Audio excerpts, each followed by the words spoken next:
Well, if you haven't heard me say it yet, well, I'm going to say it again. Helix mattress is the best mattress in the game. And if you are getting uncomfortable sleep these days or thinking I need a new mattress, then look no further than Helix mattress. It's truly amazing. We've been sleeping on a Helix mattress for over 5 years now. We have our Helix mattress at the lake. We have it here in LA. We have it wherever we can. Like, people know us in our friend group as the people who gift Helix mattresses because we believe in them so much. And we have company. Our guest bedrooms have Helix mattresses. All of our friends and family who stay overnight are always asking, what is that mattress I just slept on? Can I get one? We say, no problem. It's our gift to you. Give a gift to yourself and sleep on the greatest, most comfortable mattress ever made by mankind. Doesn't matter how you sleep or what your sleeping preferences are, Helix has a mattress for you. They have a lineup of 20 unique mattresses designed for all kinds of sleepers, and all you have to do to get the perfect mattress for you is go to helixsleep.com, answer a few questions about your sleeping preferences, and they will suggest the perfect mattress for you. Even those big and tall sleepers, even for the kids, Helix mattress has a mattress for everything. Some of you might have some sleeping issues. Maybe it's snoring, back pain, sleep apnea, sleeping through the night, or just maybe you sleep too hot. Well, chances are Helix has a mattress to help you with some of those issues. Don't take our word for it, even though you should, because really that's all you really need. But you do get a 100-night sleep trial, and you can try it for 100 nights, sleep on it, do whatever you want with it, and if you're not absolutely obsessed, you can send it back. Also, all their mattresses come with a 10 to 15-year warranty depending on the mattress, so you know it's good. Recommended by multiple leading chiropractors and doctors of sleep medicine as a go-to solution for improving your sleep. But who cares what they say? We say it's the best, and that's all you should know. It's truly amazing. For their Labor Day early access sale, go to helixsleep.com/VIALL for 20% off site-wide. That's helixsleep.com/VIALL for 20% off site-wide. helixsleep.com/VIALL. You're crazy.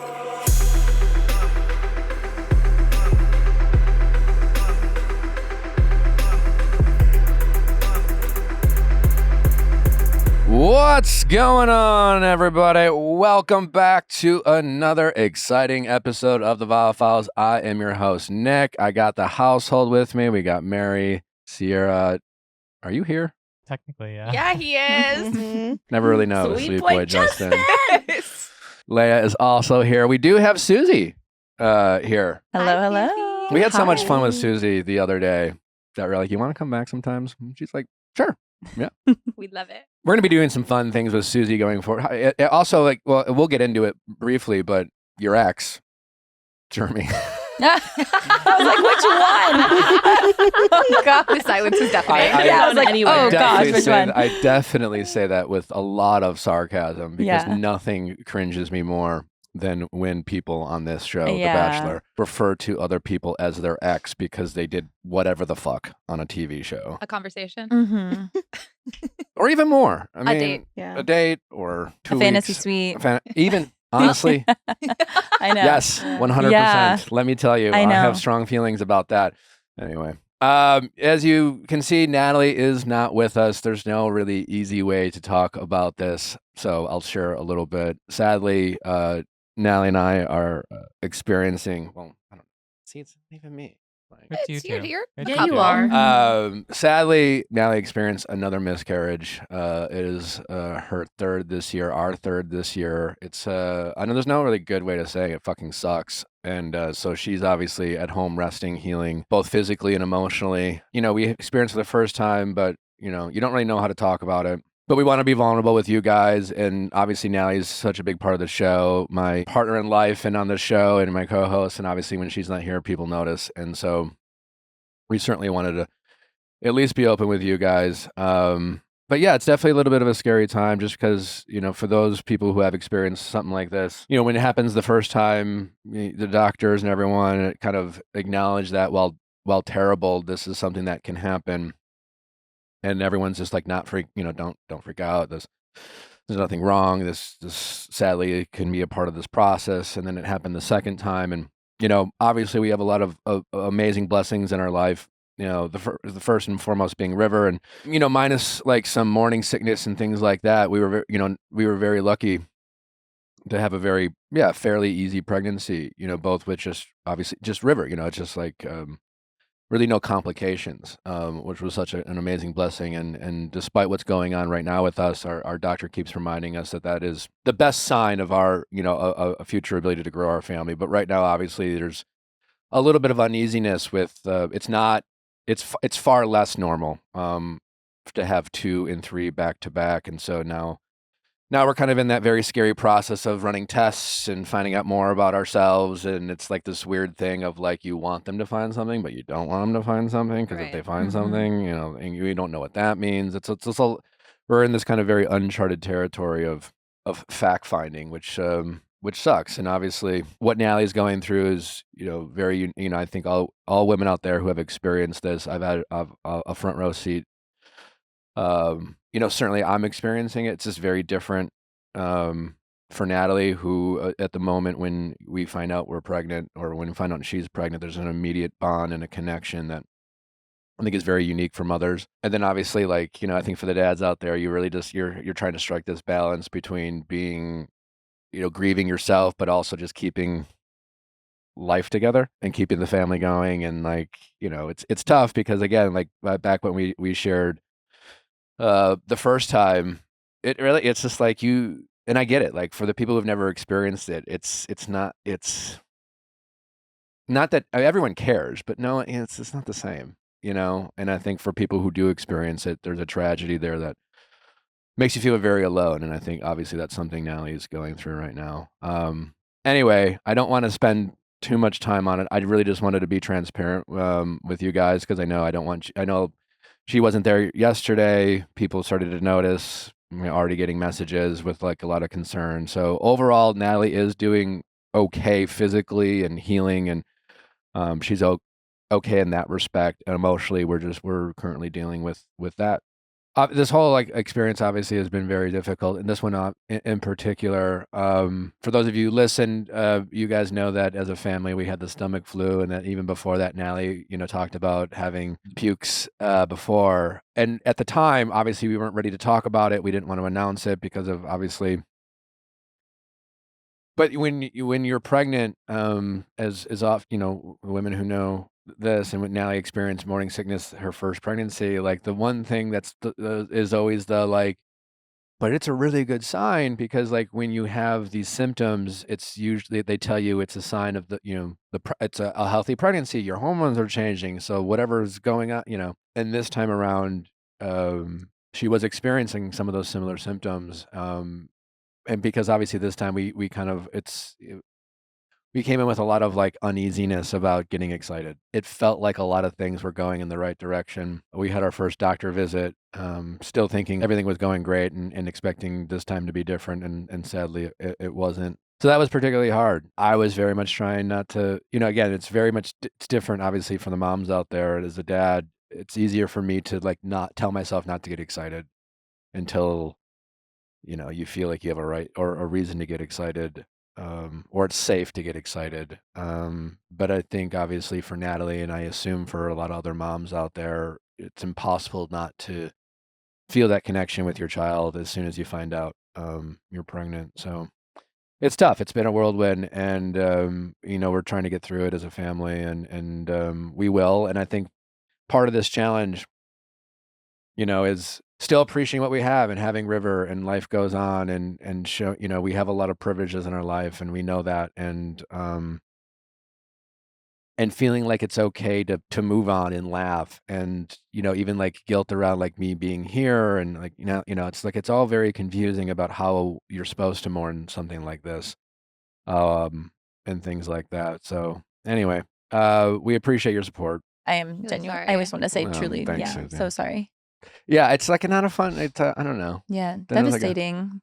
But I mean, it's beautiful that you guys share with your audience and stuff Yeah, because people relate. I mean, I think people don't even realize. that has been the one. I'm not. It's not but when we shared that episode early in the year, when we and if anyone who is also going through this, our heart goes out to you. Natalie and I, the first time we experienced this, we did a going deeper episode a while back, and I was very nervous releasing that, and it was obviously very great to hear. Even now, we still hear people who share their appreciation for that episode, and that is the smallest of silver linings. But I don't know. Anyway, And I think it affects a lot of people. So yeah. So she's like, what did I walk into? We're here for you. No, yeah. I mean, I genuinely like. I feel like I'm holding back tears right now because I'm just like that's just so much to process. But I'm like, for you guys, You know, River really helps. yeah. Me for sure. And Mhm. Natalie, but there's just a lot of emotional questions, not knowing what to say and how to say it. And There's Mhm. no right way, but you Yes. guys are going through it together. And I think just knowing that you're there for her with support, it's all you can do, you know? Absolutely. but Natalie says hi to you guys. She will be back soon. And I'm sure when she's back, she'll share a little bit. But yeah. Well, our hearts are going out to her, and I hope she's resting and everything will work out. So no really easy way to transition from that. But we're going to still try to have some fun today. Obviously, like, I guess you get better at dealing with grief through some comedy. I don't know. Sometimes you have to laugh to not cry, you know? Mhm. All right. We're going to do a Yeah. hard shift here. All right. We're going to, all right. Ready? Mhm. Like, now we can start laughing. Thanks, Leia. Andy had shared a live update from the reunion clarifying for everybody that was concerned that Hutta was not at the reunion. She was there. I wasn't concerned. I'll be honest. I feel like Yeah. there was a lot of 17-year-old anonymous accounts out there who are, Yeah. very anti-Huda or whatever. Like, I'm telling you, like, Love Island, its fan base has replaced Tumblr from 2004. Ugh, That's so real. I missed. I just, missed that like time. all like the 17, Yeah. 18, 19-year-old girlies out there, like deep in their emotions, like smart, young Yes, thank women you. who Thank like, you. know how to articulate Mhm. themselves Yeah. Mhm. 10 years more emotionally mature than their peers. Yes. Yeah. Their male peers at 17, and but they need to get it out, and so they write online, and that used to be Tumblr. It was Tumblr. Yeah. Yeah. And now it's just like the internet, and it's TikTok and Twitter, and Who's dating and who who's broke dating- up with who, and why, even though none of Mhm. us were there. and they're just in their feels. And I feel like I think we next season, I think we need to remind ourselves of that Right. Mhm. Yeah. Right. and stop responding to the The madness. The the Madness. trolls who are like Yeah. trying to get you to think that Huda might not show up, and they don't, Yeah. Anyways, glad she's there. I do think if anyone is going to hold anyone accountable, because I think for the Huda critics out there, there seems to be a lot of lack of accountability. She obviously has a huge fan base, Mhm. and that fan base is up there supporting her, telling her to like ignore the haters, so to speak. And I Yeah. think, we'll see. Do we know? Is she still with Louis? Is that the vibe? Are they still together as far as Are we they? know? As far as I know. Yeah. Can I just say, and I will get into Perfect Match later, we do have a great episode for you. Obviously, Susie is here to have some fun with us. Sandy from Perfect Match will be with us. Louis X, as in Louis TV X. terms. Louis X. Oh my god! I was like, wait, what? Louis No, yeah, in on-screen TV X. terms, yes. Yeah. Fair. Other Louis than Show X. Other than Freddie, who was on our reality recap episode yesterday. If anyone cares to listen, go back and listen. We also had Brian on yesterday. I missed it. And we had Lisa That was Hochstein, good. Lisa Hochstein. also known as Lisa Hochstein. We thought it was Steen. Turns out it was Stein. I swear Bravo told me it was Steen. Mm. Yeah. Like, Yeah. Well, I still don't know if it's Ariana or Ariana. fair. Yeah. Between Tom and Tom, they both called her different Is names. it Viall? Is it Viall? Who knows? knows? Like, The it English just language. Yeah. So real. I didn't know Lisa was Jewish. Yep. Lenny. Yeah. Lenny. Lenny, Her, right? husband. husband. Her husband. Mhm. Yeah. By She's marriage. Jewish. Jewish. Uh-huh. Yes. I love Louis. You love Louis? Yeah. Oh. I do too. Yeah. I don't, my introduction to Louis was him being Huda's side piece, and then the drama of the Love Island season 6 versus Huda, whatever that was. I Uh-huh. don't know if it's a versus Vasses. Wait. Just That working. one took a minute. Yeah. That was good. That was Um, really good. but who knows? But I fuck with Louis. Louis is like, I don't know how old Louis is. 24. Three? Oh, 23. Yeah, Okay, ish. so- yeah. Yeah. He's- He's a good looking guy who's 24 who just wants to fuck. And you know what? Honestly, good for him. Right. And he's honest and he's upfront. Yes. He doesn't fuck around. All these other guys, like this classic thing that a lot of these men do, whatever. It's like they want to pretend to be the good guys. They want to, like, it's the internal monologue of these young men who are like, I want to settle down Yes. someday. yeah. and someday means 35 in their head. They don't really know, right? But like, and so while they're dating, they want all the women they date to be like, oh my God, like you are like husband material in 10 years, whatever. And so they kind of operate in this whole like bizarro world of like thinking of themselves as like unproblematic men. And so when they get like, you know, when they're dealing with adversity, that's when they do all the bullshit, right? The kind of like the maybes, the will sees. And Louis is kind of like, he's pretty direct and he's pretty straightforward and he understands people might be upset with him or whatever, but he's like, I'm 24 and I'm hot and I have a British accent and I'm fucked and I got no problem with that. I hate that makes perfect sense. Yeah. No, I'm obsessed. I'm not interested, but I'm obsessed in this sense that I'm like 10 years from now, he is going to be so ready. He's going to be a good guy. I feel like honesty is like the biggest part of it. Straightforward. Yeah, he's not ready to settle down, but like he's not trying to fool anybody is how I see it. And I'm like watching him on the show and I'm like, I'm here for it. I mean, he's the youngest one. He's probably the least ready for marriage. Not to pat myself on the back, but I've always operated that way. From the youngest, ever since I was like a young man with a little bit of game. An honest fuckboy. I was always an honest fuckboy. And like the young, you know, when I was a young man and then I'd be in a dating situation and there'd always be like, you know, I feel like back, you know, I'm old not funk. the tongue click. There was always like, hey, before we do this, I feel like the ladies back in the day when stuff was going down, they felt like compelled to say, well, what are we? Yeah. What are we? I'm, you know, because they don't internally, they want to make sure, like, I think women today, even now, deal with this whole, like, you know, double standard society, like labeling them, like, slut shaming, things like that. So that internal, like, they don't necessarily feel empowered to like say, you know, let's just fuck around and have some fun. And I would be prompted with the question of like, so what is this? And I'll be like, what are we? And I would be like, I was just kind of like thought maybe some fun. Just here for a good time. Just here for a good time. Yeah. Like Yeah. It means nothing else. Yeah. And it was always be, there was I'll always like in college, I was always like, no, yeah, cool. You know, like like you're supposed to be offended, right? But like, I think people just want fucking honesty. But they respect honesty. I feel like if you can be honest, we can respect you. That's how I see it. Yeah, and I think that's Louis. That's my read on Louis. Do you think Louis had a honest conversation with Hutta about like not ready to be a stepdad? Oh. Yeah, I that everything I just said aside, I have no idea. Yeah, that's so fair. How to operate in like Hutta's world. Okay. I don't. It's just a thought. Because like he could even maybe say that, and she might still assume that he is, even if he's not ready, he is going to be a stepdad. Yeah, she might not be able to hear it. Yeah, like that's very possible. It said to her, but right. Yeah, but we don't know. We don't know. But anyways, it's I'm sure it'll be a very entertaining August 25th, I believe it drops. They had a dinner break. Is that something that is? Reunions, like all reunions take a long Yeah. fucking time. Yeah. They have to have meal breaks. They have 57 people to I mean, talk I've heard to, of like and, lunch there's- break. They're Yeah. covering 30 episodes. That's true. You know, there's a lot to get There's into. a lot of topics. And they're almost certainly we're going to feel like they didn't cover anything. Yeah. Right. Because, what's the longest, they didn't do like a 2-part special last time. It was a one-off. Maybe they'll change that. Who knows? I kind of feel like with like Andy and everyone being involved, I think it'll be like a little clearer because I feel like the reunion last year was kind of a waste. I feel like we spent 20 minutes watching a clip that we talked about all season, but didn't need to watch for the reunion.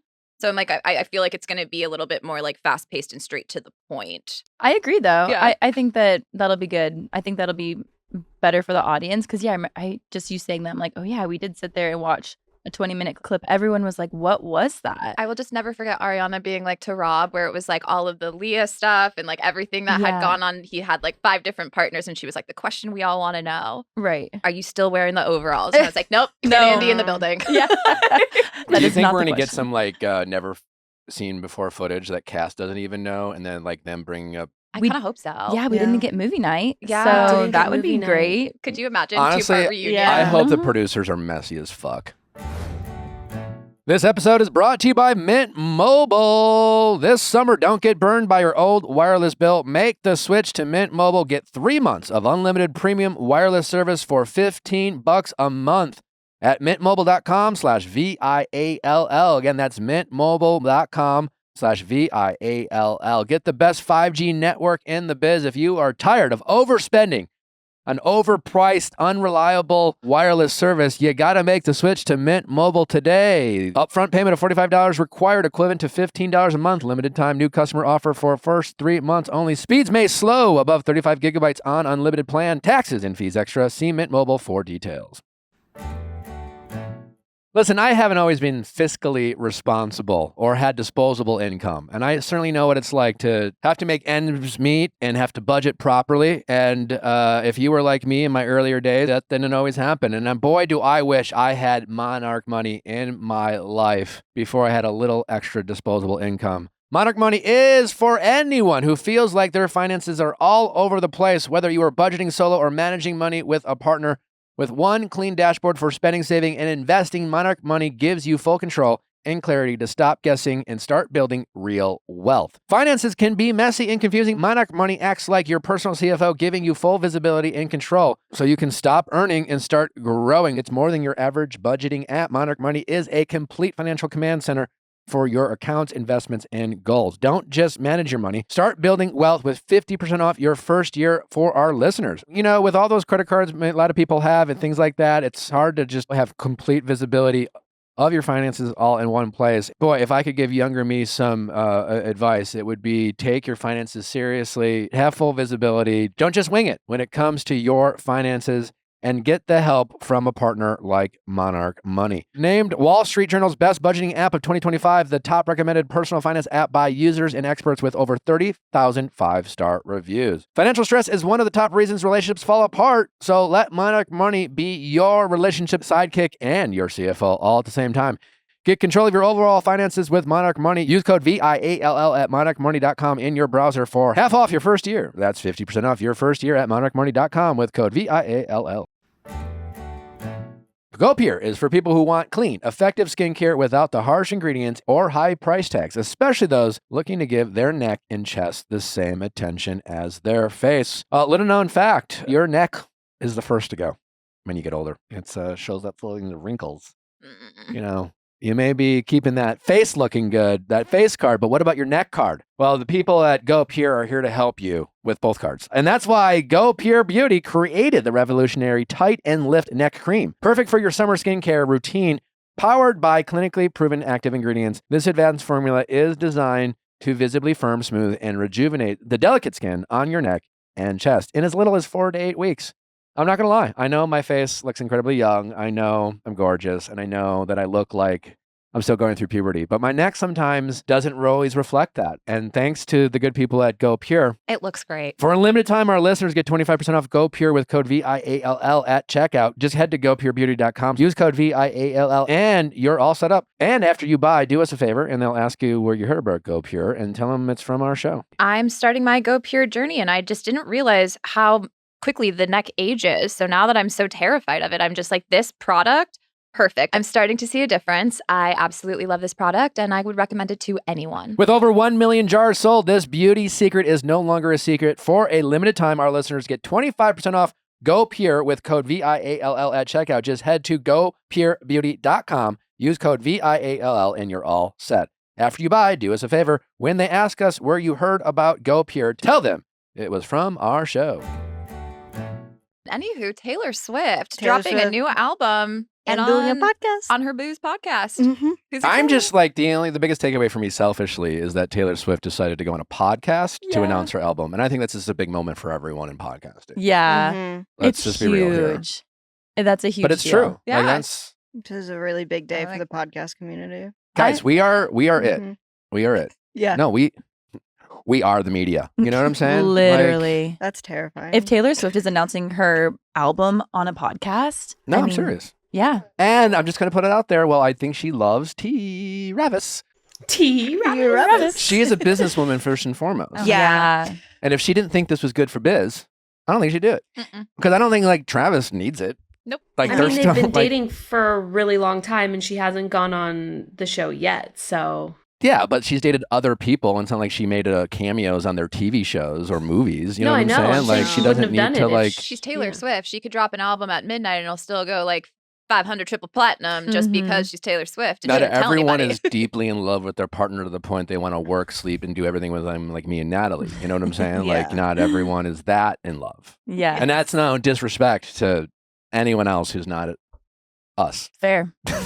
I feel like this means like they are in it for the long haul because one, it is good for business, but it's good for his business too. I thought And about this. Like, she's they not- definitely are going to get engaged now. That's Either the that or plan. they already are. Or they already are. Like there is no, or they're already married for all we know. Like Mm-mm. I don't know. No, I but- don't think. Do you think? What do I don't think So she would. low-key. Yeah. She I doesn't kinda seem do- secret wedding to me. I kind of feel like I wouldn't be shocked by that. Like, you know what I mean? Like, and even then she could be married now and be like, you know what? In a couple of years, if I want to have a huge blowout, whatever. I don't know. They've been a very generous couple for the most part when it comes to their relationship and sharing it and like, you know, post Super Bowl win, Travis Kelce on field PDA and things like that.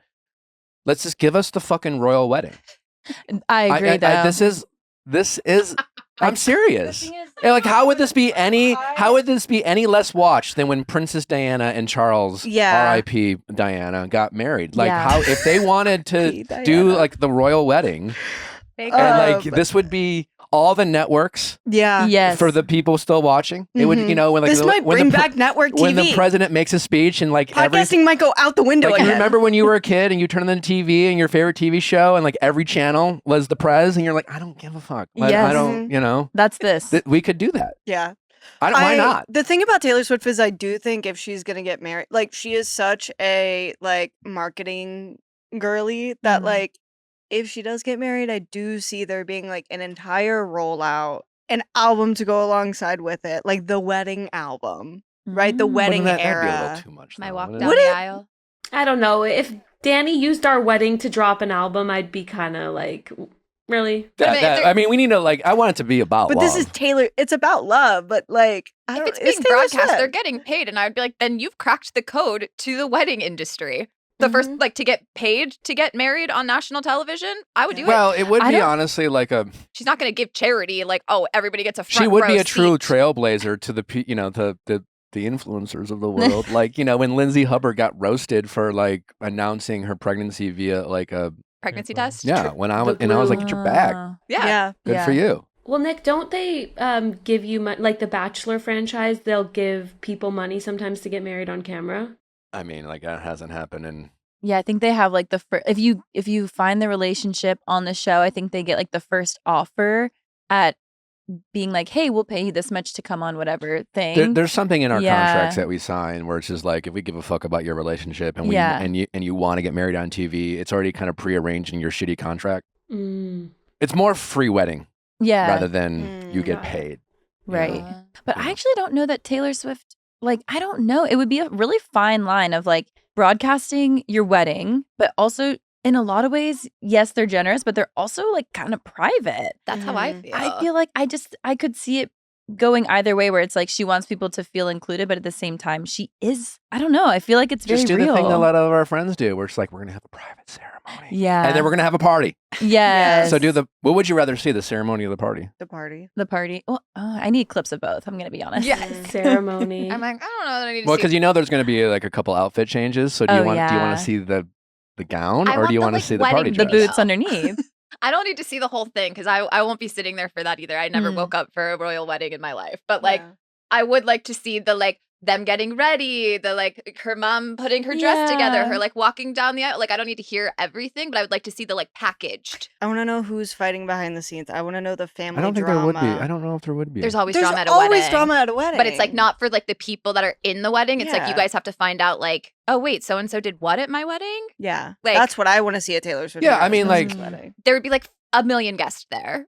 Like somebody doesn't get along with somebody. But I feel like the I don't think Kelseys it'd be and the Swifts are like the nicest people, is what I've seen. So I'm like, would there be a fight? Like, I feel like both families are so nice. There's always drama Not behind yeah, I was the gonna say scenes. not like Yeah. a fight, but there's always like whether it's something between the bridesmaids, whether it's like a guest, Kristen Doty punching James at Sheena's wedding, Like, I mean, we Yeah. had our Yeah. drama at our wedding that had nothing to do with. things like that. That's where I'm like, there's little things that like none of us would know about from a packaged Yeah. wedding video. But yeah, like that's where I'm like, I would want to know like the little things that like went on that like aren't really that big of a deal. I don't think anyone's getting punched at a Taylor Swift wedding, but like If so, I would love to hear about it. Exactly.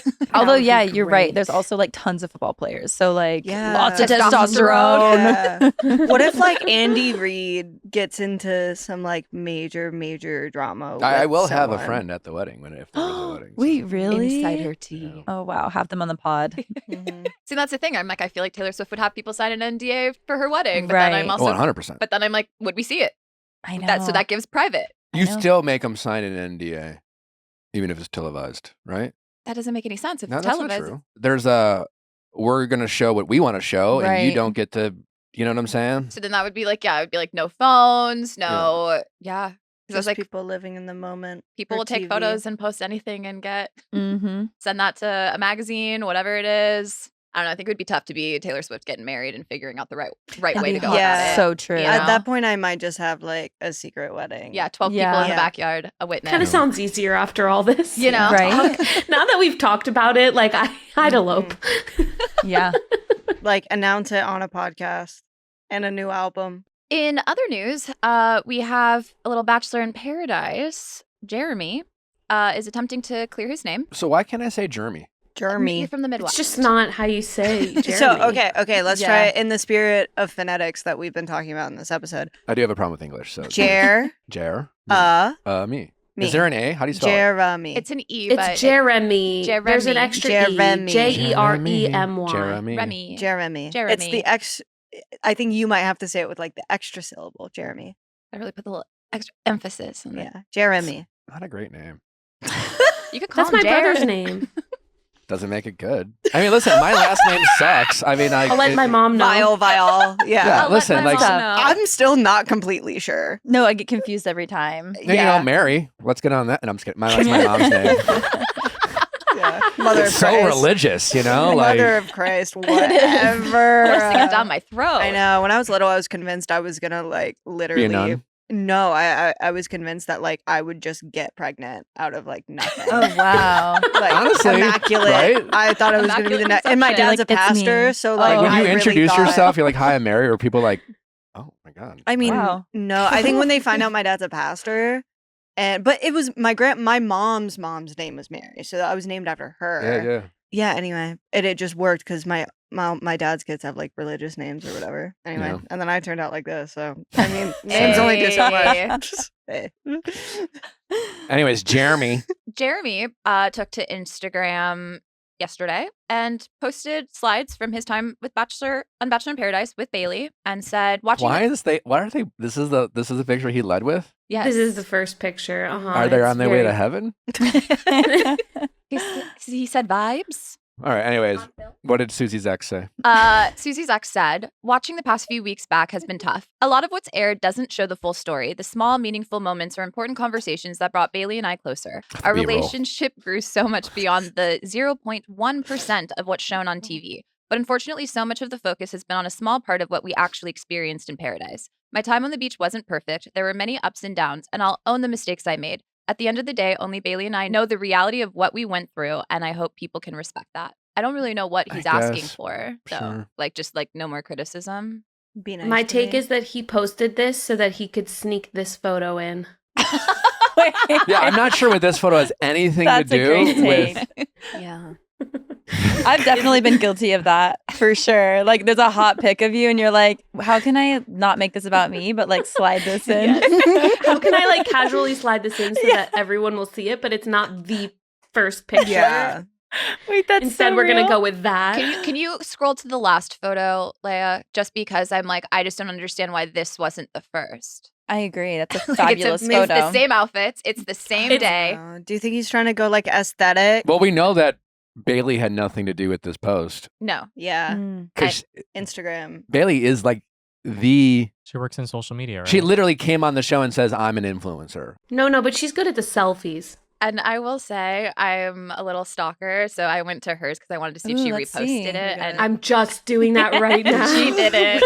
She didn't. When it, She posted something else though. She reposted reshared Kathy. Multiple cast members post that day, and not Jeremy's, but I don't know. Maybe they don't want to Oh. give away that they could possibly be still together. Mm. Kathy, man.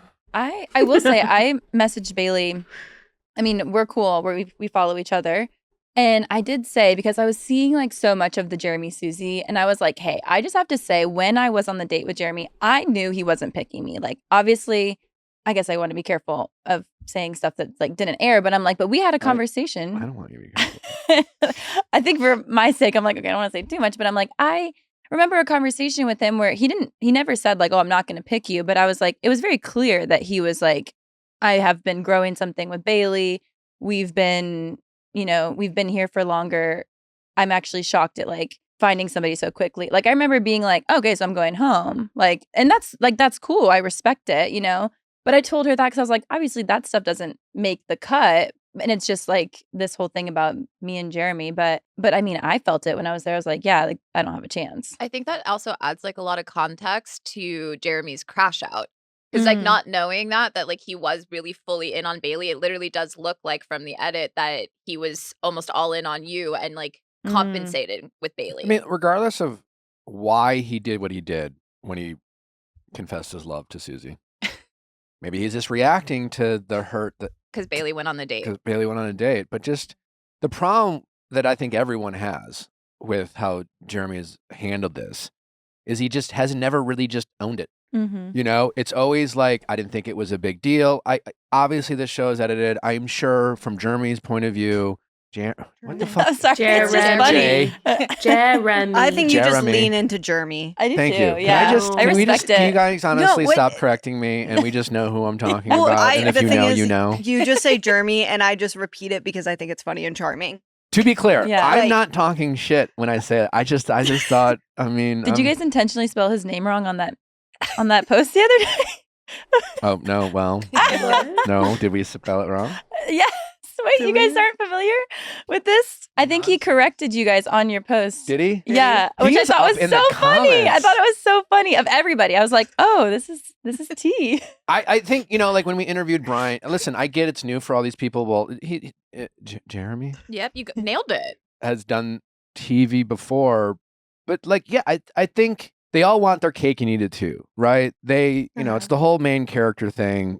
Clayton, he's going on Perfect Match thinking he's a good guy. And I think Clayton is a good guy, but like sometimes like you chose to go on the show, you chose to, you know how this shit works. And he is trying to like, I think the biggest criticism we have as fans and is sometimes when they try to edit themselves or dictate the narrative. Listen, whether you were in love with Susie or mad at Bailey, you did this shit. And then you tried to like handle it the way you wanted to handle it best for yourself, and he chose to like not tell Bailey. Yep.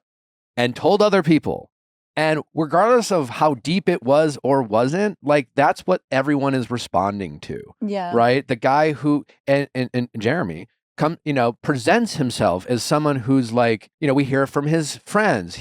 He's like, he's a straight shooter. He's sarcastic, he's taking naps, whatever. But like, you know, he portrays himself as like a no bullshit guy, but he's just been full of bullshit, you know? And it's just more like he's up in people's, like, we get it, man. We get it. I understand. Like everything we're seeing, I'm sure there's some context missing or whatever. Maybe when you said you wanted to get engaged in Susie, it was like one of his sarcastic jokes that Brian is just like deciding to like run with and just not back down because he doesn't want to be called a liar. Whatever the fuck. Everyone is going to accept him and Bailey if they're really together. Minus again, like if he's in their comments and trying to change everyone's mind online, that's just like a recipe for disaster. But like, Jeremy, we get it. Like if you assuming you guys are together, we think you're visiting her in Portugal. We're rooting for you guys. But in the meantime, while this show is airing and you did your shit, we're going to respond to that. And in this post isn't like, hey, listen, I fucked up. I could have handled it a lot better. I wasn't straightforward with anyone. I handled it inappropriate. If I could go back, I would have just been upfront. None of this whole like, you're not seeing things, but like we're not seeing the important stuff. Right. We get it. You weren't in the editing room and the editors aren't picking your favorite moments. Right. You know what I'm saying? Like that's all his Yeah. post is saying is like, you know, you didn't get to see my favorite moments, our favorite moments. If we were editing this show, so post. That's why you have the power of a platform. And that's why you guys going forward, as I tell like every person who goes on these shows, like the good news is whatever happened, now you're in charge of your edit. So Right. like handle Right. yourself accordingly, you know, and right now, Jeremy's edit that he's in charge of right now kind of is the same as his Bachelor edit, if you're asking me, which is kind of making excuses, towing the line, like kind of like arguing like stupid little things. It just be like, yeah, I'm not that upfront. Yeah. Yeah. I was like, a big thing for me was, and I don't think it's really been talked about, but it was just the fact that he woke up from the nap after Bailey was freaking out, and then he came out, talked to people, and then went back to bed, where I was like, I thought he was going to go talk to Bailey. Yeah. And whatever happened or didn't happen, Jeremy definitely said, I didn't think it was that big of a deal. Yeah. And Bailey showed us that it was. Yeah. In the moment, maybe she's over it. She's now defending him. She's gotten over it because, Right. cooler heads prevailed. And she, a mature woman that Bailey clearly is, was, got out of her ego and got out of the whole like, well, I can't believe you. And it's the principle of it. She didn't like break up with a good guy that she likes because of like some TV mistake in a moment of like confusion or passion. They work through it. Good. Yeah. But that doesn't change the fact that he handled it shitty. Yep. And that we're processing it now. I think that's a big part that people forget who are on the show, even myself. It's like, okay, I lived this months ago, and now I have to relive it and deal with the consequences all over again, which sucks. But you kind of have to lean in and be like, okay, everyone's just now learning about this and processing it for the first time now. So you kind of got to like ride the ride with them, because it's hard. I do want to share you leaning in. Yeah, I was going to say, you controlling your narrative has been very fun to watch. Here's a video that Susie posted poking fun at the phone call. Hello. It's over. I told my wife. Who is this?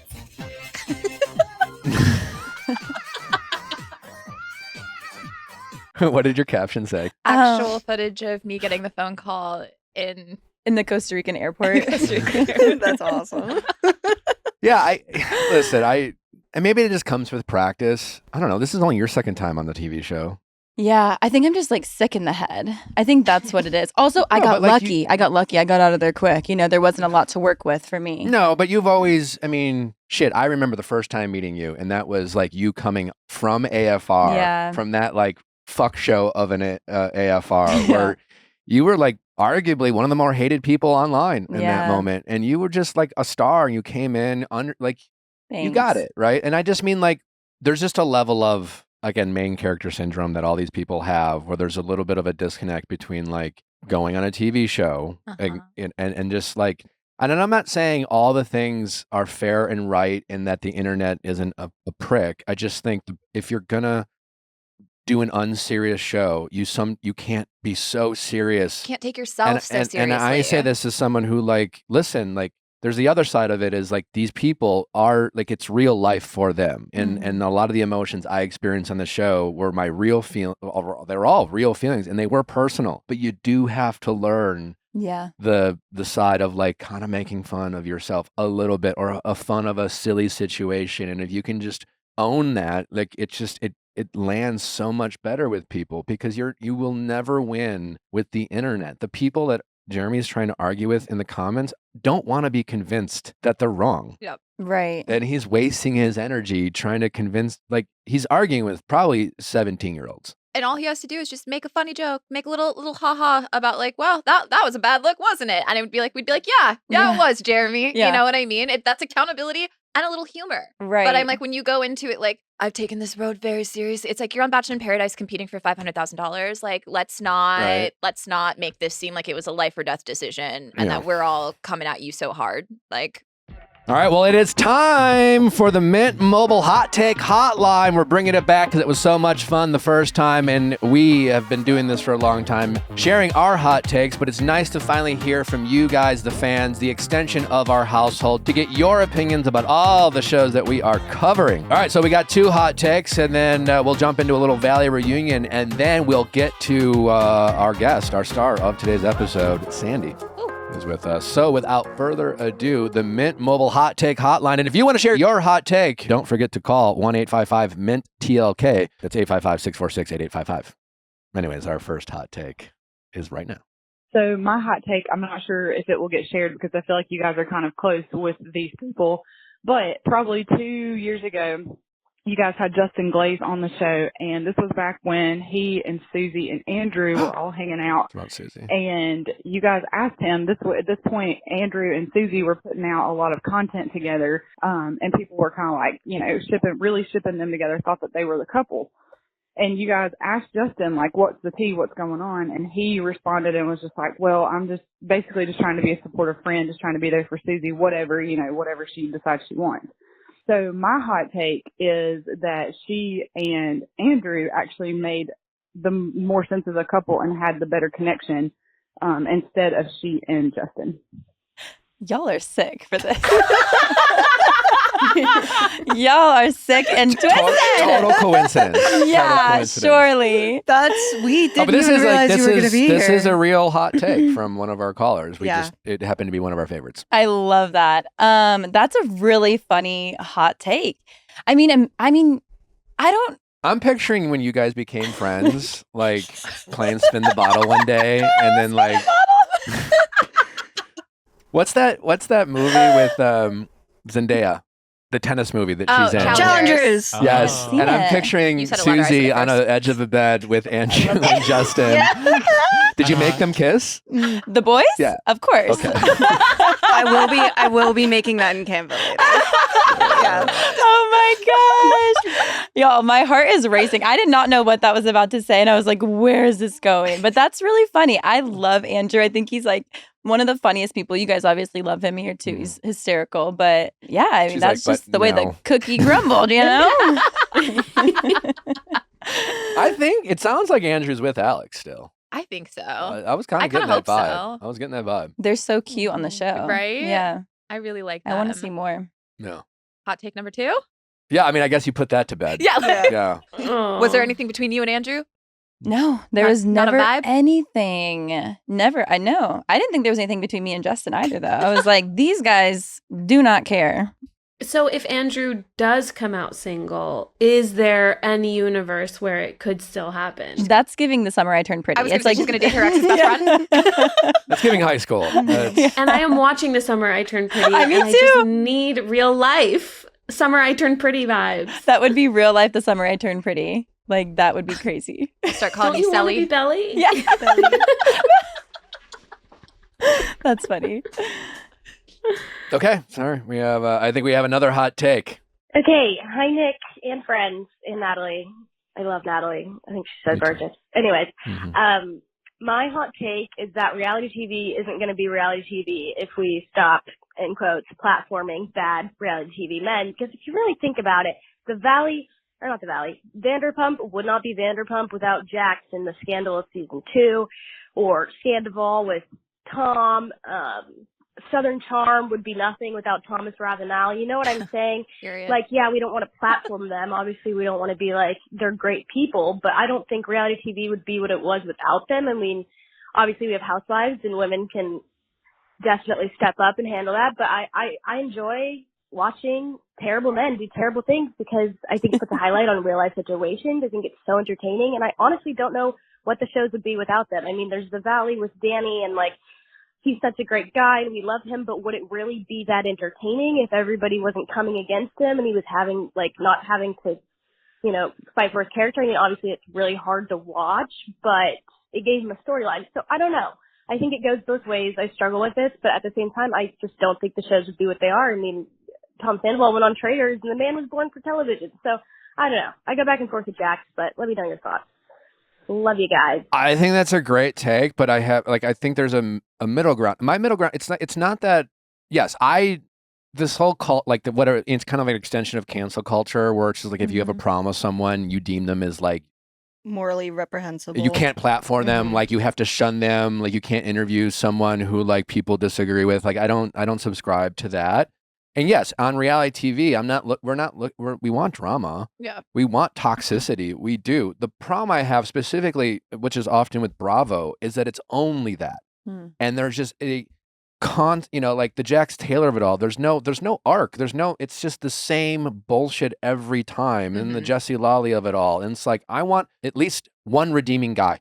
I don't want it to be like all men are fucking pigs and toxic. And I want characters that have some layers. range. You know, yeah. that range where it's just like, yeah, they can fuck up and make a selfish decision and then take some accountability. And then we have a glimpse into like other pros in their life. Like all we see with the Valley is interpersonal relationships and drama within the group. And I think Bravo has gotten a little too deep into that, where I think, you know, I wasn't a big Housewives fan back in the day, but it used to be back in the day. The drama wasn't just in the group. It was drama in their lives, their businesses, you know, Yep. like this real life drama that like people go through that isn't just about like, well, you said this about me and I said this about you and we're all fucked up and drunk and whatever. Or I'm repeating what you said that you didn't actually say. And now Yeah. that's the whole story. And the for 3 one episodes. good guy that we think is a good guy, Danny, is just defending, you know, as we'll get into the Valley, like whether he's, you know, groping people or things like that. And it's just a bunch of the assholes who, or the people who seemingly have no redeeming qualities,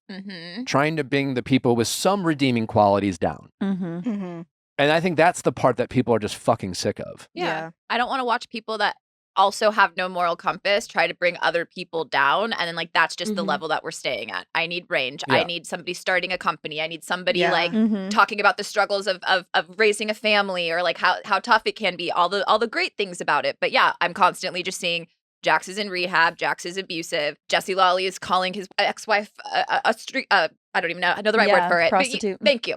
But it's like these types of things where I'm like, there's not one moment where you leave the Valley being like, okay, well, I'm happy for so-and-so. Yeah. You know, you're just like, okay, thank God Zach has a one-liner, or, you know, Luke comes in as a voice of reason. But I'm like, so far and few between. Well, it's also like, what do we know about Zach? Nothing. That he Exactly. grew up He's a with ride or die for Brittany. Brittany. Yeah. And it's like, I think Bravo's the tendency sometimes with like the gay people they put on their cast to like have them for drama or have them like in relation with someone else and not give them their own like independent storyline. So they seem really toxic and they seem like bad people. And it's like, well, you're not getting to see who they are as people in their actual relationships outside of the drama on this show. Yeah. And then we're stuck trying to decide to like, do we talk about the people whose drama is centered around the people who just are obsessed with people talking about them for the sake of talking about them, like a la like the Jax and other people. Yeah, and I don't like that part's annoying.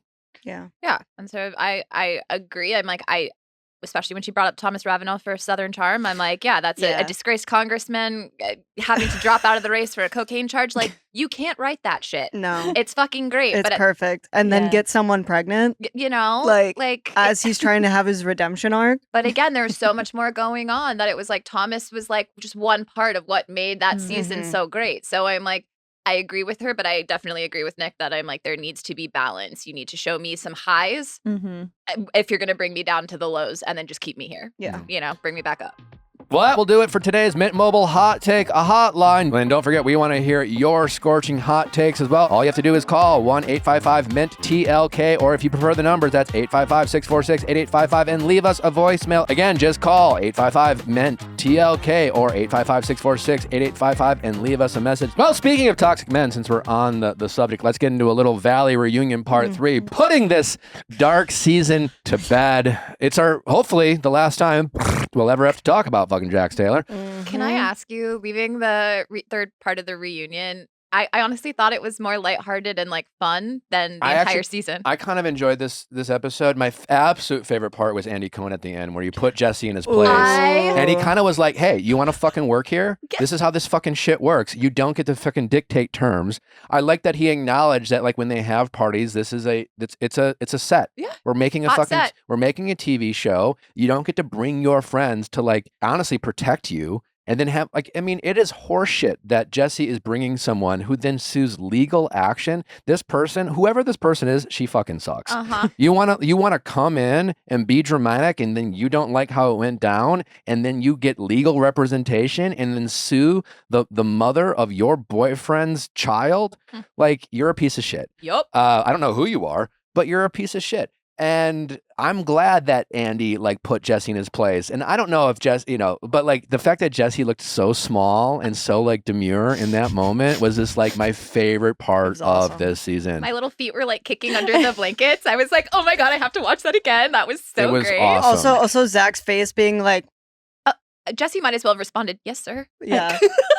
Tail between his legs was like, oh, okay. He's like, yeah, I would grab your girl and I'd put a microphone on her and sit her right on the couch. And he goes, because that's how this works. Yeah. Is that what he said? He Or something like that? It was something too where he had productions back too, because I think Jesse was trying to like blame production Yeah. for it. And he goes, that's They're their job. doing their job. Yeah. Yeah. He's like, they put a boom mic in her face. It's like, yeah. Yeah. Because she showed up. She walked into our house. She showed up to work. Yeah. This is your job. While we're filming, while cameras are up, this is your And job. I'm going You to brought go your ahead girl and to I'm work. going to go ahead and guess signed a release. I'm Right. gonna 100 guess. You Of know? course. Yeah. It's like, and then you're going to like emotionally terrorize. Jesse's such a piece of shit. Do we want a little rapid? Oh, yeah. Give us that rapid recap, Mary. All right. If you missed the Valley reunion part 3 this week, do I have a rapid recap for you? Okay, here's what happened. Janet says that Danny Darko has made other women uncomfortable in the past, including Brittany, who defends Danny. But like, is Brittany the best person to clock a man's inappropriate behavior? Maybe not. Jason finally admits that everyone on the stage has issues with alcohol, work found in kitchen, etc., etc. Jasmine claims she didn't make up the whack rumors that Jason takes his ring off. And Leia, can you please play the video for what I have to say to Jason? His hair, whack. His gear, whack. His jewelry, whack. His footsteps, whack. The way that he talks, whack. The way that he doesn't even like to smile, whack. Me, I'm tight as fuck. Andy asks a diva question to Janet, which is, do you owe Kristen an apology for making you relevant? To which Kristen responded, you're not that important to fans to be relevant. Which is Savage. Kristen Dawn Draper Doty. Kristen was awesome. This Kristen was episode. awesome. And he also asked everyone to raise their hands if they thought Janet was a Karen, and nobody did. That was fucked. Those My dirty favorite tweet of the night was someone saying, when they asked, I raised my hand in my living room. Mhm. They're dirty motherfucking Because like liars. that was the definition of a Karen, where Janet kept saying like, well, that's the definition of sexual assault, and it's like there's no nuance in that statement, and like that's the problem with someone like you who is going to go like and weaponize like the definition of things when maybe that's not what it was. You're arguing Yeah. over semantics and over something that is incredibly serious, and then painting herself as a victim because like all she's doing is reading a definition, and I don't know why everyone's coming at me because I know how to read a book. Yeah. However, the most important part of the episode was when Jax revealed that his burner account character, Frank Draymond, is actually pronounced Frank Drebin, who is Leslie Nielsen's character from The Naked Gun. And yes, Jax did spell his burner account's name wrong. And this is maybe the most poetic way for him to leave Bravo. R.I.P. Frank Draymond and Jax Taylor. Your cameos will live on forever, as well as the harm you have caused for every single woman you've ever encountered. Janet denied being a fan, saying she thinks Kristen has this idea that she had a Good as Gold poster in her childhood bedroom, when we all know she actually had a poster of the Menendez brothers. Janet defended her comments, saying Danny sexually assaulted Jasmine and Alyssa, and Zach had the only normal reaction to that conversation, which was, I don't want to be on this couch right now. Michelle's lawyer told her not to talk about her screaming match with Jesse's girlfriend off camera at the Zen party, to which Andy was like, you think I care about lawyers? Why the hell is this not on camera? Jesse, get that bitch a mic pack or you're off the show. And Jesse looked like he was going to poop his pants. Overall, Andy Cohen finally chose violence with his cast of charismatic freaks, and I'd like to thank him. And thank God Jax Taylor will not return. But will Frank Draymond? Drebin. Find out next season on The Valley. There's also a question. I don't know if you guys noticed this. Connor and I rewound it twice. When Andy asked if everybody thought that Janet was being reckless with the term that she used, and a lot of people rose their hands, Brittany did this really weird thing that at the same time she starts adjusting her strap. So it like looks like her hand's kind of going up, but if Janet's looking at her, she's not raising her hand. It was really weird, and I just had to call that out because it was like one of those, like, she's like, oh, yeah, it was a little reckless, but like, I'm just adjusting my strap, Janet. I won't say a bad thing against you. Interesting. Brittany is trying to play both sides Exactly. of this whole, like, Janet Danny thing, and it's a really weird time in her life for her to be doing that. We don't need to talk about it, but I do want to just acknowledge it because it did make the edit. But the callback photos of Brittany and Zach, Oh, the like, way Brittany looks in the second photo versus now that's not the same person. no, She's still pretty. She's just enhanced. I didn't say anything. it wasn't about, I'm just like, I think Jack's just really, Oh, for sure. Trauma. fucked her mentally Mhm. about how herself and how Her image, her exactly self-perception, because he's sick. But the best part was also finding out that Jax did not watch the reunion. So like when they brought up was it Frank Drummond, Frank that I'm like he Drummond. had no idea. He He was Then like, you didn't watch the show. Yeah. yeah, who did that? Oh, you mean my burner account? And it's like, yes, babe, your burner account. And he was like, everyone has a burner account. It's not a big deal. I don't. I don't. I do. Oh, hell yeah. I know. Ooh, tell us more. Yeah, what's the name Oh. at, where can people find I you? do have a burner account. You do? No. I Oh, don't. you don't. No. Oh You just gosh. said you did. It was a question. I said, Mm. you do have a burner Oh yeah, I account. do. I do. It's like Yeah, you know how plug you find away. out your stripper name? Uh-huh. It's that, but I won't share it because like I don't want anyone to find me. Does it include a middle name in the street you lived on? No, Yeah, it's your it's like something the like street you that. live on and your first pet, right? My first pet's name, yeah. Her name was Crystal. Let me just say that. She's a freak. Are you trolling people on your burner account, or is it No. just a stalk? It's to stalk. Yeah. Oh my god, I would never, because you can trace it back to my some of my emails. Yeah. You know. You're not like, oh my God, Susie's the best. Ah, you go, girl. She's a legend. The iconic behavior, and then I log into my next one. Wow, beautiful. Thank you so much, girl. Yeah. Love a fan. Mhm. Did anybody else think it was kind of weird when Jason was going after Danny and he was like saying that everybody was an alcoholic and then The way he was so proud of himself for like, admitting he had a problem?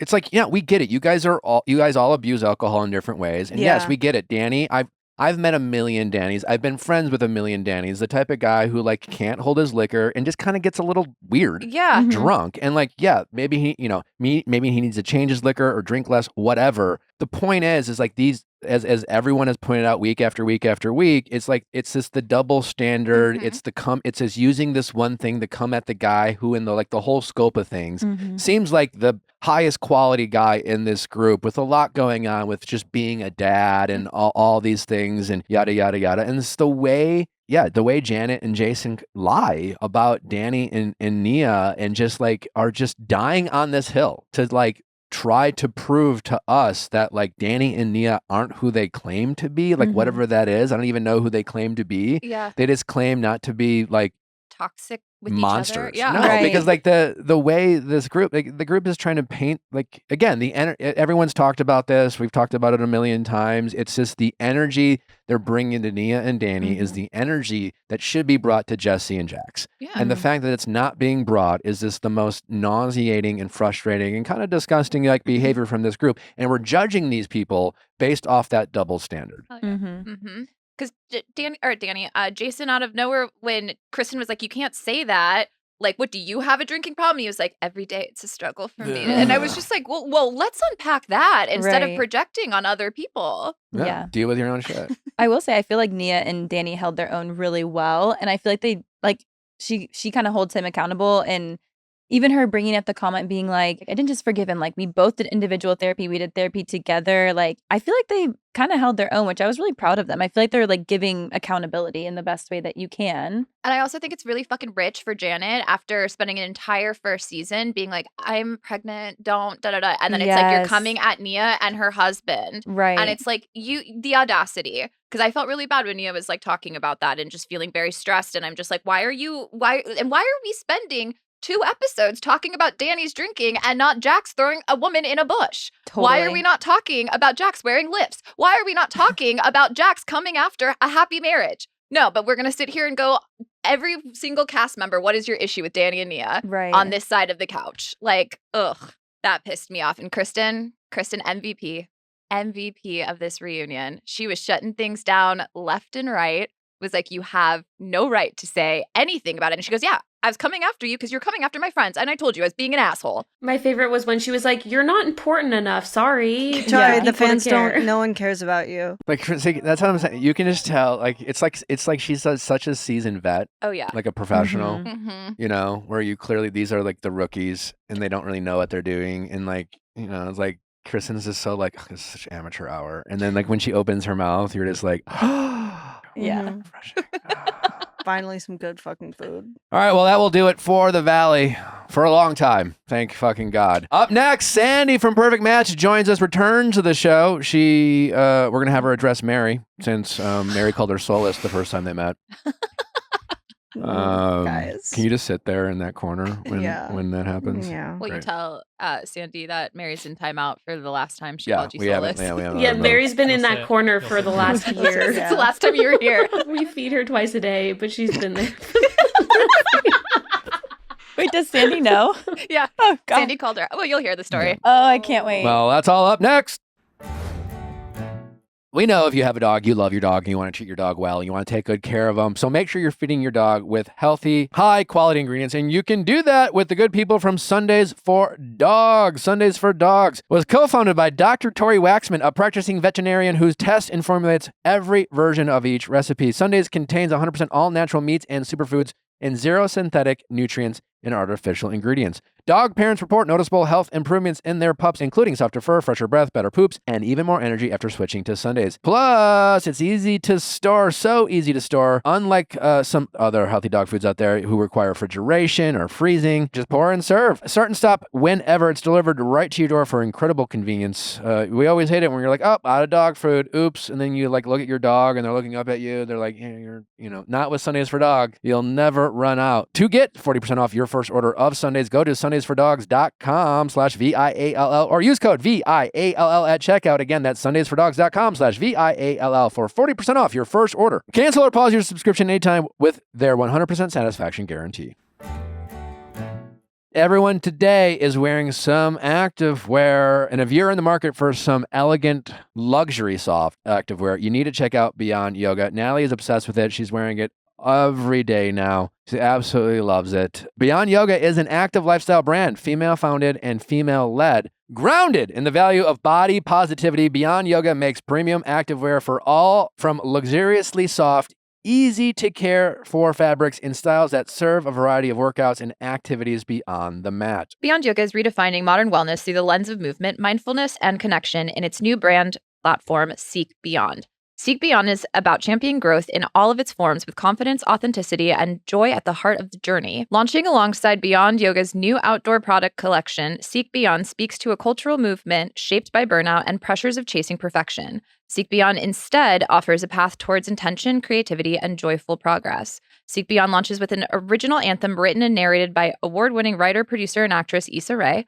The anthem is grounded in real stories and real people, featuring a wide range of movers representing all different walks of life and diverse forms of movement, connected through their joyful, curious, and individual relationships to movement and community. Honestly, big fan of Beyond Yoga. I feel like it's almost like putting on a second skin. It just morphs onto my body, and all I'm just ready to do is hit my Pilates class, maybe run some errands, maybe lounge on the couch. But at the end of the day, I know I look good in my Beyond Yoga athletic wear. Visit beyondyoga.com and access a 20% off welcome offer using code VIALL for a limited time. Again, that's beyondyoga.com, and use code VIALL for a 20% off welcome offer. Can't beat it. Join it. Love it. But act now because it's for a limited time. Sandy, welcome to the show. Hi. Welcome back to the show. Yes. Do you remember your first time? Oh, do I remember? Was it traumatic? A little bit. Yeah. Not as traumatic as I thought it would be the first time, actually. Because we're really nice people. Yeah, real you guys life. are actually really nice. You're a little scary online when you're, the brunt of the hate, but you're actually really nice. Do you remember Mary? Yes, I remember you, actually. I was like, damn, these people are cold. Do you remember Mary, though? Yeah. Do you remember? What was she saying? Mary remembers. What were you saying, Mary? Well, a little backstory to Mary is that when you came on, understanding now that you're the seasoned vet that you are, right? You're a professional reality TV star. Now you're getting paid. Yeah, you know right. What I'm saying? Like before, it was just like I got trauma in my relationship. Before it was just trauma. Now it's a little fun. Now you're a working professional, so we understand that you were coming in with a little vulnerability that time. Oh, so you guys took advantage? No. But like Mary, it was like her second day at work. Or no something. way! I'd been working. I'd been working here. I was an editor, and I'd started coming on the show. Okay. And running my mouth. Yeah, talking about kind of giving some takes, Yeah. I think you ran your mouth a little. You did your job. I did. Sounds like they're like, we need you on the floor, Mary. Yeah, and I. No. Justin Wait, actually. no, come on, it's I feel like okay. Mary has so much trauma about this that he forgets. Oh, great! You have trauma. Well, how do you think I feel? So. After you had filmed the Going Deeper, we were out in the editing bay, and you're talking to Natalie, and she was like encouraging you to like not listen to what people have said about you, not to look at comments. Yeah, don't listen to the episode. And you were like, yeah, no, some people say some really awful things. And Natalie was like, well, what was the worst thing that's been said about you that you saw? And you were like, well, actually, I was called soulless. No, she goes, you turn to Mary, you point at her, well, you called me soulless. See? You call me out, I'm going to call you out. Yeah, I know. And it was actually a slow turn. It was just, yeah. That's so funny. I want you to know I think about it all the time, and I really, I do. I feel bad. Oh, it's okay. Don't worry. And but it was good. Yeah. Because I was like, oh, yeah. I didn't realize that, like, people would actually listen and, like, take it. And just the good old trauma. No, that's funny. Well, I don't think you're soulless. Okay, well, I know I'm not soulless. I have a very big heart and a big soul, so it's okay. Where do you want to start? Where do you want to start? You're the host. Well, okay, fine. I am. All right, doing big things. Yes. I want to start with JR. Of course. How did I know that was going to happen? I mean this in the nicest way, coming off of the soulless conversation where we recognize they're all people. And my wife is not here at the moment, so I am speaking.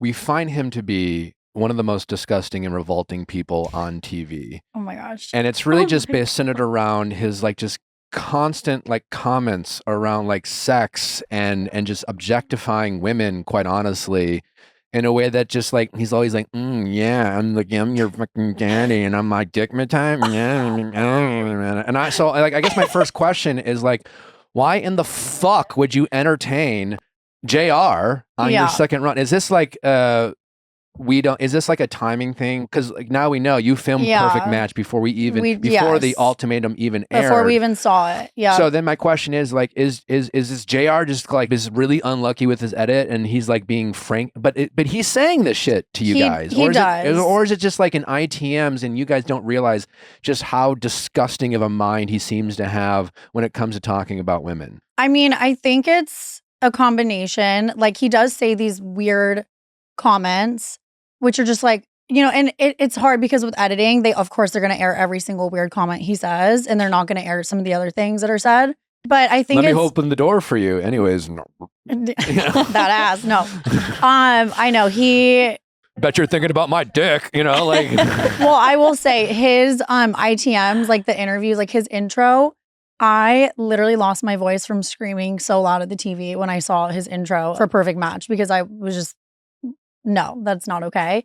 And there were a lot of moments like that with Ultimatum too, when I actually watched it back and kind of saw what he was saying, behind the camera and whatnot, and just to some of the other women. And yeah, I think with Perfect Match, obviously we filmed that before we ever saw Ultimatum, before that aired. And so before I got to kind of see full picture of how everything was. But I do think that with Perfect Match, like this was kind of the season that they brought back some of the exes, made it messy on purpose. And I quite frankly knew that they brought JR in there for me. So I kind of, I led into that a little bit just because. You were being easy to work with. Yeah. Which was also a lesson that I learned through Ultimatum and Perfect Match a little bit. I think sometimes I was a little bit too like cooperative with some of the things that like, production wanted because I'm a good castmate. I don't know if you ever plan on going back to reality TV. Yeah. Is it a possibility? Depending. Okay. Yeah. You're great on it. Thank you. You're welcome. Thank you.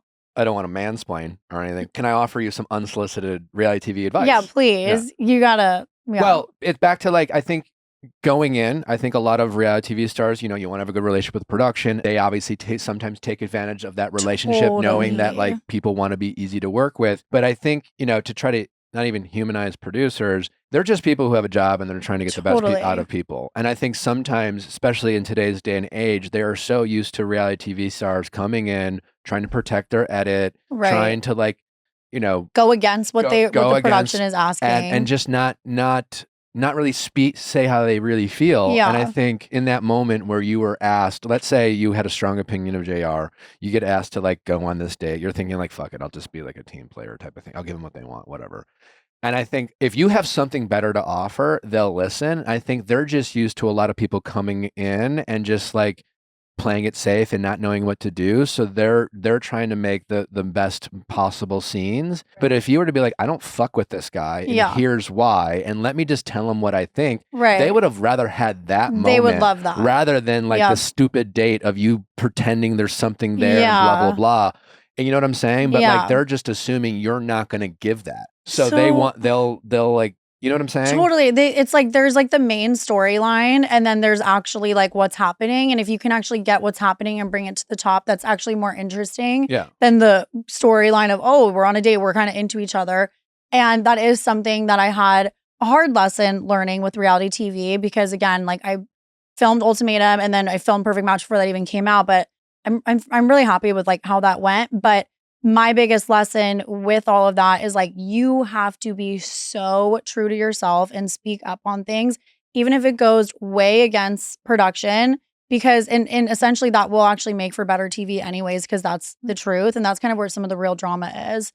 But like what you just said with the JR situation, and actually 5 minutes into the date, we got in a big fight. And I was like, I went off on him. Because I don't know why they didn't air it, because it was like, they wanted to kind of, I think, really play into the JR and Sandy story and kind of tease that a little bit. But actually what happened was he was kind of talking smack on Louis and I popped off on him because I was like, you don't even know the situation. You don't know Louis. And I was defending Louis. So I did pop off on him. But what did you say?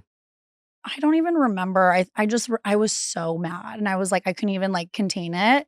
I just went in and what did he say that triggered you? He was just saying, I think he kind of says it in the episode too a little bit, like, you know, don't you want a real man? Like, aren't you sick of babysitting and all this stuff kind of about Louis? Like, oh, you know, his intentions or, you know, he's not actually here for you, whatever.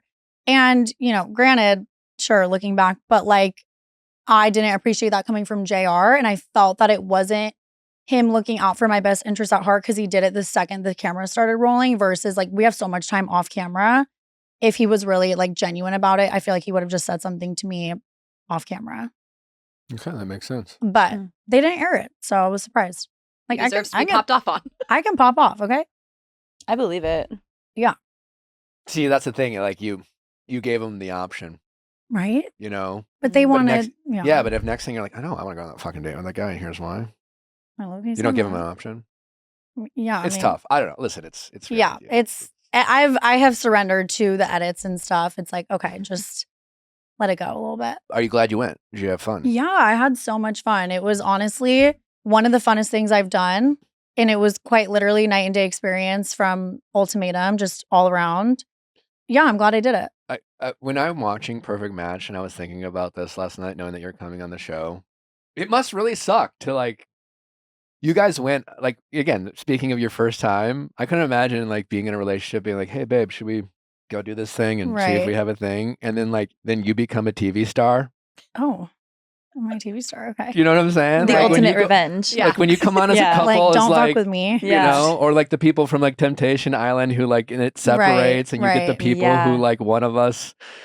Like, if I would have known that you would have kept going back on TV. Right. He's like, we never would have done this. It's just kind of a... Yeah. Wait, it's kind of like JR's ex, though, because what was her name on... Zaina. Yeah. She's a baddie. She should have been there. Right. Like, that kind of sucks. They should have subbed out JR for Zaina. Yeah. Like, they should have brought her in because she was stunning and amazing. And But I don't think anyone really sees the appeal of JR. Like, not to throw shade, but I'm like, I don't know. I feel like she would have been a huge get. Totally. I think, again, what they were trying to make it messy, and they did. Yeah. You know, that's Clayton and Rachel, too. Like, this was a season of surprises and kind of some of the messy exes. So it just was a little more tea, I think, for the plot with JR being like a bombshell. But yeah, it is interesting with with like Nick and stuff. I guess what were your just kind of like impressions of everyone, like when you got in the house? Like what like set the stage for us? Like what's it like to walk in that perfect match house and you know some people, you don't know other people. Right. People are all kind of like, oh, I know you, or maybe some people you've met. I didn't know anybody. My show hadn't even come out yet. Nobody knew me. Okay. But I walked in first with AD, which that was super cool. And I was like, girl, I know who you are. And she was like, well, who the hell are you? And I'm like, you're going to find out soon. But it was really cool, very surreal. But to be honest, like, and I knew I had some familiar faces in there for sure. I knew who Juliette was. I knew who Clayton was. But I think the cool thing about that, it's like, regardless of like who people are, whatever, once you step foot in that villa, it's like, we're all just here. Like, it doesn't matter who you are, what you do, whatever. We're going based off of, at least for me, I was going based off of my connection and vibe with the people there. So it was just like genuine friendships and connections that were formed, and it was really fun. What attracted you to Louis? I mean, Louis he just kind of had that energy. Like, he was fun, playful, flirty. Instantly, we kind of had a little banter, which I definitely need in, a match. And obviously I was attracted to him, but again, I just go based off of like energy and vibes, and him and I just kind of instantly, I knew we were going to have like a good time together. So I kind of knew quickly that we were going to match up.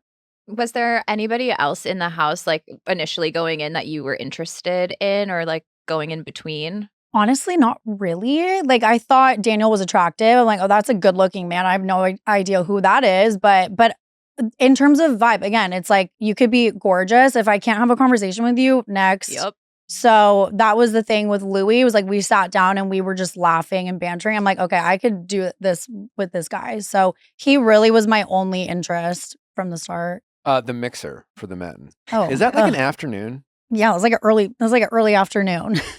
Why was it so easy for them to forget you all existed? I don't know. Yeah. They were like counting down the seconds to get there. I'm like, no, okay. They were acting like they were like in a deserted island for weeks. Yeah. And they These finally men brought in women where they just couldn't help themselves. Or it was like, yeah, I have a wife at home. Like, they were like so excited to get there and basically cheat on all of us. Yep. It actually is comical. We're sitting playing literally patty cake in the pool, and they are literally boys gone wild. Yeah. Did you set any expectations with Louis, or did any of the other couples like have a sit down being like, all right, hey, like, how are you going to move in? So this is probably no surprise, but they surprise you with the guys and the girls mixer super quick, and then you're kind of out the door. So you don't have time to like powwow, set boundaries with each other. Like, it's kind of off if you need. It's like, okay, guys, girls over here, guys over there, like, bye, see you later.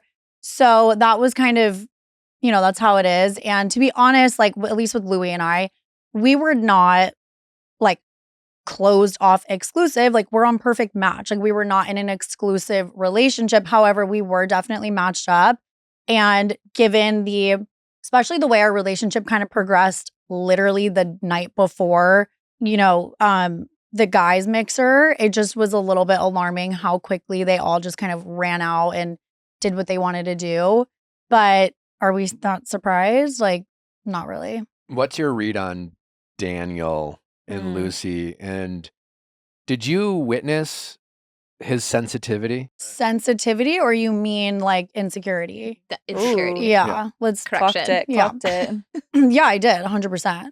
How did you interpret in real time? And was there any difference between what we got to see and what you experienced there? So you actually kind of see how it is. And I don't even know if they really could edit those things out, because there was this weird energy with honestly a lot of the men towards the women. And it was like this like double standard that all the women were like, what the fuck? Especially me. I was just like I was so sick of them. But with Daniel specifically, he's very protective or maybe possessive. And Lucy's just so nice and so like easygoing.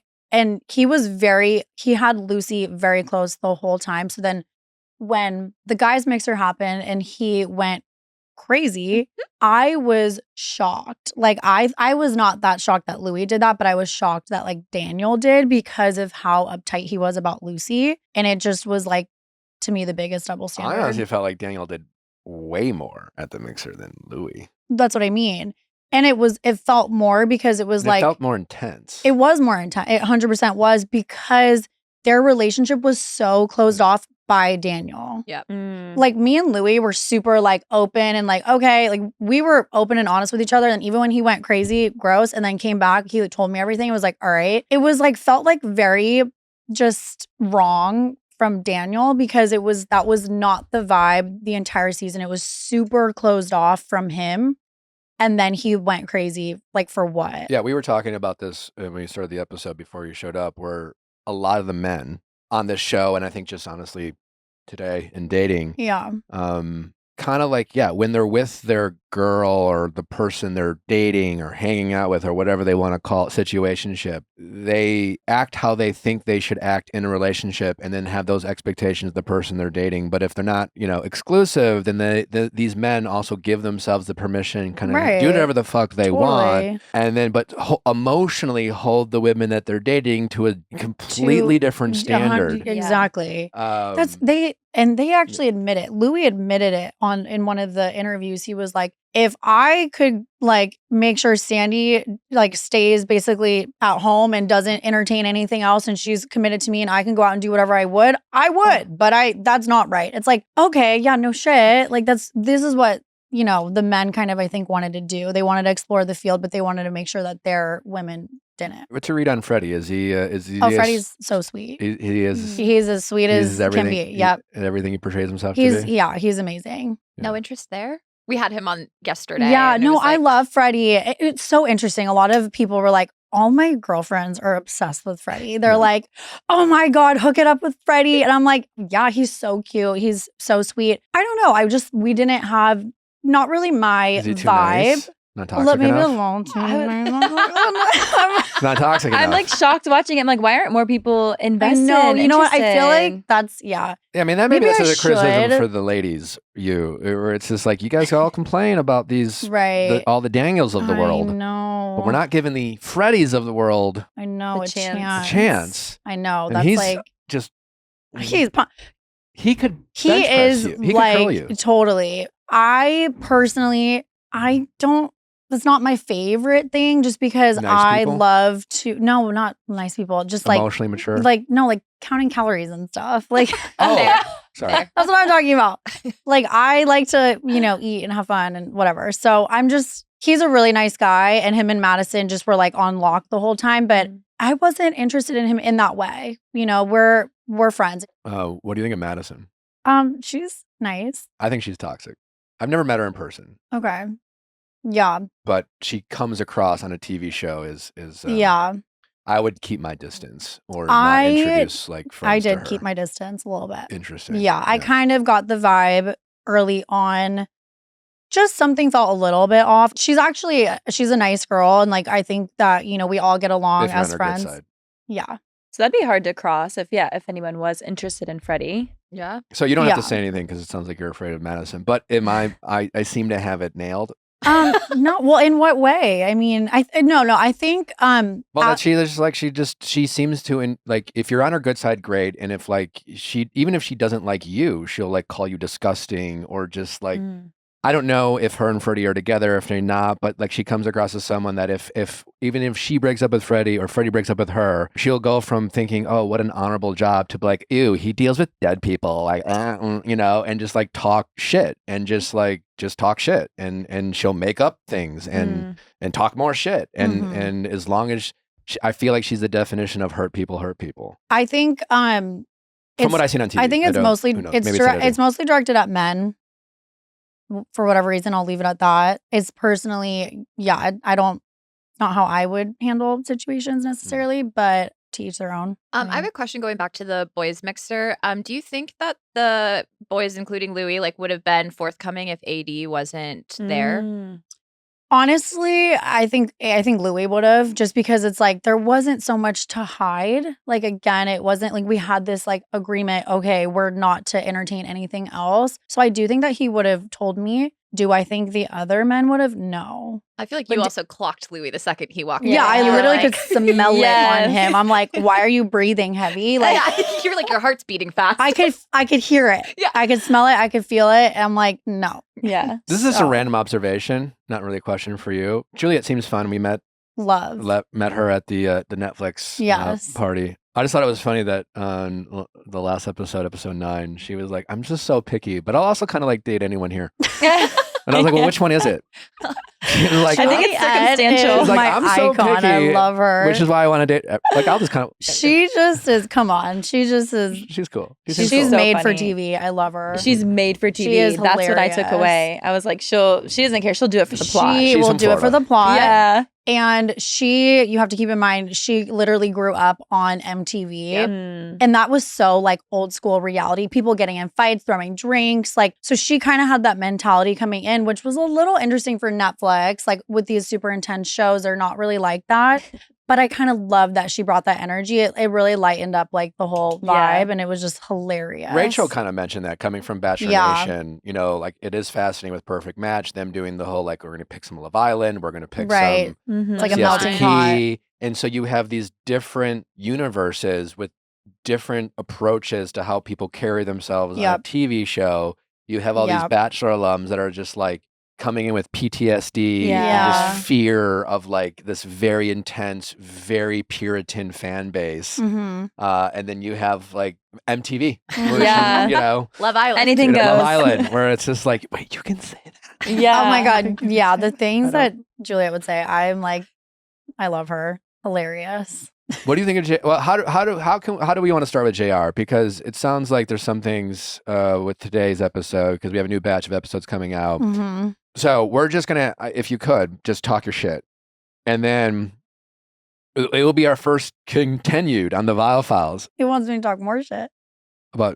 Well, Yeah. I don't know. Whatever. Yeah, yeah. I want you to speak your truth. Yes. Okay. About So we're going to do Louis. like after. Well, if there's things we don't know what happened, and whatever you have to say, I'm getting the sense that some of those things we might not be able to air in today's Technically, episode. yeah. I mean, so maybe especially this with will be our first JR. to be continued. Yeah. Oh, okay. And Viall Files reality recap history, where people, if you're listening, you might have to tune in on Tuesday.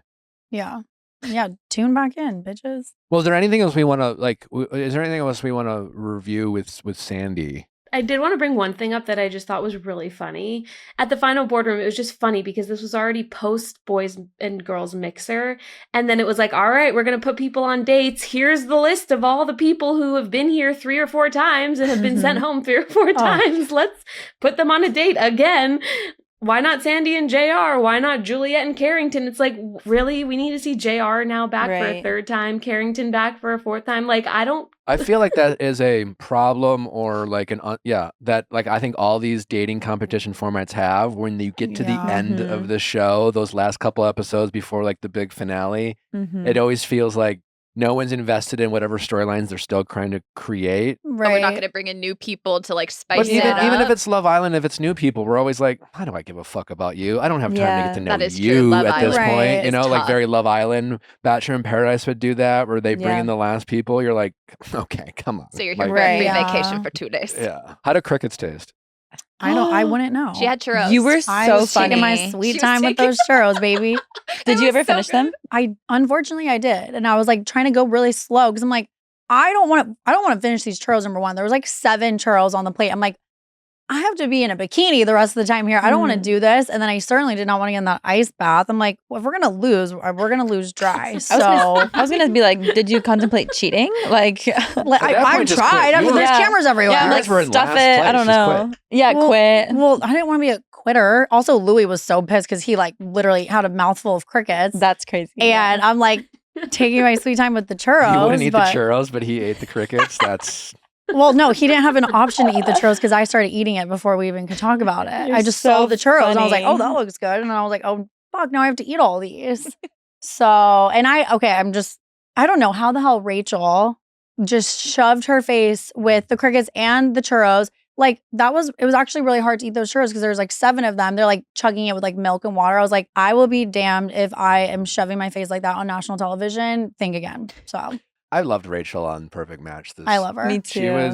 She is my queen. And I said this to her when she was here, but like she really has found, like, you know, what we were talking about before with how I feel like our notes for Jeremy on Bachelor in Paradise. Yeah. Whatever the fuck his name He is. takes it too serious. We're like, yeah, and I get it, right? But like Rachel really came in and was like, oh, you know what? Fuck this shit. Yeah. You know? And she like, we're seeing such a fun, lighthearted side of Rachel who came into her season with The Bachelorette, like knowing that she had to share the spotlight with Gabby, you know, coming off the hate from, you know, the previous season, and now she's just like, I feel like you see this Rachel who's accepted that she can't control what people say, so she's just not gonna give a fuck anymore. And I just love that energy for her.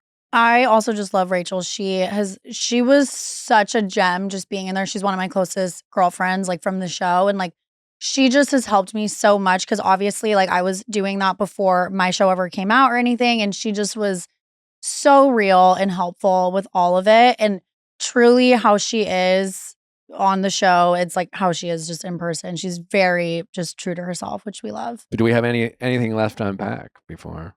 I mean, 80 and Ollie, I'm like, obviously we know how that ends. Yeah. But the whole triangle with Justine and like and obviously that kind of heartbreaking fight that they had. I'm like, did you feel like they were the strongest couple throughout and that they were able to work through things, or was it kind of a lot of turmoil in the house while they were trying to work through the Justine of it all? No, 1000% they were the strongest couple in the house from day one. Like it was so obvious to everybody in the house, and they are like one of my favorite love stories. I don't care what fights happened, whatever. This is the name of the game. We're on Perfect Match. Like, and it literally wasn't, AD was quite literally removed from the house. And then somebody else was brought in.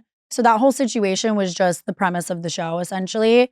How he went about it, I don't know all the details. I don't necessarily like support that, but it's also, you know, you have to keep in mind this is like 2 weeks into their relationship. Right. Yeah. They had such a strong, true love, and we all knew that it was something bigger than this, which is why like they're literally having a kid together. She's literally having a baby. Like off limits. Yeah, I am. I've already watched their gender reveal. Literally, we're in it. Yeah, they are legit, and I fully love and support them. And their relationship was really solid through the show too. Even with the Justine stuff, they just worked through it and like moved forward. Yeah, we love them. All right, well, I think we're gonna end this episode. Okay. Is there anything else? We're gonna keep talking. Yeah. But since we can't air. Which is annoying. I'm like, just wait a day. Well, this the finale is going to come out, and we'll see how it all goes down with you and Louis, and why he is on red carpets with Huda and not you. So I guess we'll find that out and see how you feel about it. I don't know. Maybe you feel a certain way. Anyways, we want to thank our guest Sandy for joining this episode. She's going to return apparently on Tuesday now. I'm going to come back in the same exact outfit and hair and makeup. So you bitches better be there. We all will. Don't worry. We're literally all going to be wearing the same thing. Susie, it was fun having you this episode. Come back. Thanks. Yeah. I'll be back. I'm sure you'll be back. Yeah. Well, she'll also be back on Tuesday. I'll be back on Tuesday, actually. The same outfit. And I'll wear the same outfit too. Yeah. I'm starting to think that Tuesday might just be an extension of today. A little bit. Yeah. Why? I don't know. It's just an intrusive thought I'm having. Well, tune in on Tuesday to hear how Sandy really feels about Louis. And don't forget, if you haven't listened to our reality recaps that we dropped all week long, we have Lisa Hochstein or Hochstein, whatever your preferences are. Freddie, Brian from Bachelor in Paradise. Also, Tuesday, we had a bunch of people. Go back and check out all those amazing episodes. Laugh out loud and all that fun stuff. Thanks for all your support, guys. We appreciate you. Nally will be back soon. Send some love to her. And we'll see you back on Monday. Oh, don't forget our Mary wants me to remind you guys. We all know you love relationship chitter chatter. And our Ask Nick episodes are the hot spot for all people's relationship problems and some sage advice from yours truly. And if you want to get things off your chest, talk about whatever trauma is going on in your life, don't forget to email us at asknick@theviallfiles.com. for some good times. We'll see you tomorrow. Nope, never mind. Monday. Bye. Beautiful. Perfect. No.